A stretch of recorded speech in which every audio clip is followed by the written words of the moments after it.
మాజీ మంత్రివర్యులు మాజీ రాజ్యసభ సభ్యులు టీజీ వెంకటేష్ జన్మదినోత్సవాన్ని పురస్కరించుకుని ఈ రోజు ఎల్బీ నగర్ నియోజకవర్గంలో గల గడ్డి నగరం ప్రాంతంలో ఉన్న రైస్ మిల్లర్స్ ఆఫీస్ దగ్గర తెలంగాణ రాష్ట్ర వైశ్య సంఘ అధ్యక్షుడు అమరావతి లక్ష్మీనారాయణ నేతృత్వంలో టీజీ వెంకటేష్ జన్మదినోత్సవాన్ని శ్రీకారం చుట్టారు.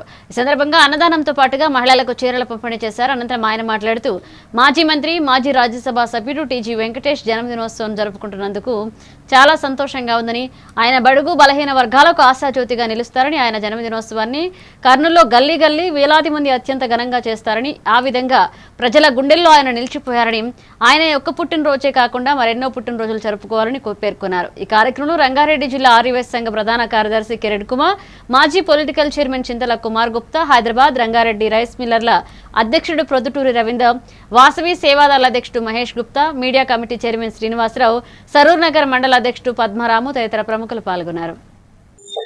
టీజీ వెంకటేష్ గారి ఈ రోజు జన్మదినోత్సవ సందర్భంగా ఆయన మాజీ మంత్రులు, మాజీ రాజ్యసభ సభ్యులు ఈ యొక్క జన్మదిన సందర్భంగా తెలంగాణ ఆర్యవైశ్య సంఘం తరఫున ఇక్కడ ఆయన ఒక ఆనందోత్సవానికి జన్మదినోత్సవానికి శ్రీకారం చుట్టారు.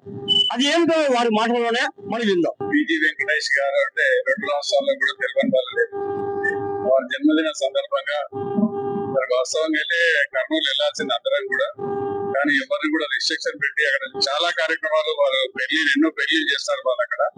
వాళ్ళకి డిస్టర్బ్ చేయదనే ఉద్దేశంతో మా వంతుగా తెలంగాణ రాష్ట్ర ఆర్యవైశ్య మహాసభ ఇక్కడ కార్యక్రమం పెట్టాం. మరి ముఖ్యంగా వారు మాజీ రాజ్యసభ సభ్యులు, మాజీ మంత్రివర్యులు ఉమ్మడి రాష్ట్రంలో, అదే కాకుండా మరి అపర ధారాకారుడు, మరి ఆంధ్రానే కాకుండా తెలంగాణలో కూడా కొన్ని సంవత్సరాల కోట్ల రూపాయలు ఇచ్చినటువంటి దాత మరి టీజీ వెంకటేష్ గారు. వారికి సందర్భంగా మేము మా ఉడతా భక్తితో ఈ కార్యక్రమం చేస్తున్నాం తప్ప వారికి సరిపోయేటువంటి కార్యక్రమం కాదని మేము అనుకుంటున్నాం. ఇది ఎన్నో పెద్ద కార్యక్రమాలు ఈ రోజు కర్నూలులో చూసినట్టయితే వాడలో మొత్తం వీధిలో దాదాపు ఆయన దగ్గర 7-8 మంది ఎంప్లాయీస్ పనిచేస్తారు. వాళ్ళందరూ కూడా ఏదో కార్యక్రమం చేస్తూ ఉంటారు. వాళ్ళు మేము ఈ రోజున మా హైదరాబాద్ లో కోకట్పల్లిలో ఇక్కడ తర్వాత దిల్సునగర్ లో మా చాదర్ఘట్ లో కనీసం 5-6 దగ్గర ఈ రోజు పెద్ద ఎత్తున 5-6 వేల మందికి అన్నదాన కార్యక్రమం జరుగుతుంది. చాలా సంతోషం. మనాళ్ళు కూడా చాలా మంది చెప్పకపోయినప్పటికీ కూడా వాళ్ళే బ్యానర్ పెట్టి ఈ రోజు టీజీ వెంకటేష్ గారి జన్మదిన సందర్భంగా ఈ కార్యక్రమం చేస్తున్నామని చెప్పి మలక్పేట కూడా రెగ్యులర్ గా అన్నదాన కార్యక్రమం చేస్తారు. ఈ రోజు మళ్ళీ టీజీ వెంకటేష్ గారి బర్త్డే సందర్భంగా కూడా వారు కూడా చేయడం జరిగింది.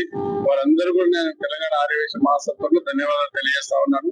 మరి రానున్న రోజుల్లో ఇంకా ఇటువంటి జన్మదినాలు ఎన్నో జరుపుకోవాలని చెప్పేసి ఆ వాసవి మాతను కోరుకుంటూ ఆంధ్రప్రదేశ్ మాజీ మంత్రివర్యులు మరియు రాజ్యసభ సభ్యులు శ్రీ టీజీ వెంకటేష్ గారి జన్మదిన సందర్భంగా తెలంగాణ రాష్ట్ర ఆర్యవైశ్య మహాసభ అధ్యక్షులు శ్రీ అమరావతి లక్ష్మీనారాయణ గారి ఆధ్వర్యంలో అన్నదాన కార్యక్రమాలు, అలాగే చీరల పంపిణీ కార్యక్రమాన్ని పెద్ద ఎత్తున నిర్వహించడం జరిగింది. దీనికి విచ్చేసిన ప్రతి ఒక్కరికి పేరు పేరున ధన్యవాదాలు. జయవాసి. ఇది సంగతి. ఇప్పుడు ఆయన యొక్క జన్మదిన సందర్భంగా ఎన్నో పుట్టినరోజు చేసుకోవాలి, ఆయన ఆరోగ్యాలు మంచిగా ఉండాలి. అలాగే ఈ రోజు ఆయన జన్మదిన సందర్భంగా అన్నదానానికి శ్రీకారం చుట్టారు. అలాగే చీర పంపిణీ కూడా శ్రీకారం చుట్టారు. తెలంగాణ రాష్ట్ర వైద్య సంఘం రంగారెడ్డి డిస్ట్రిక్ట్ సభ్యులు కూడా మీసాల శ్రీనివాసరావు ఏమంటుంది.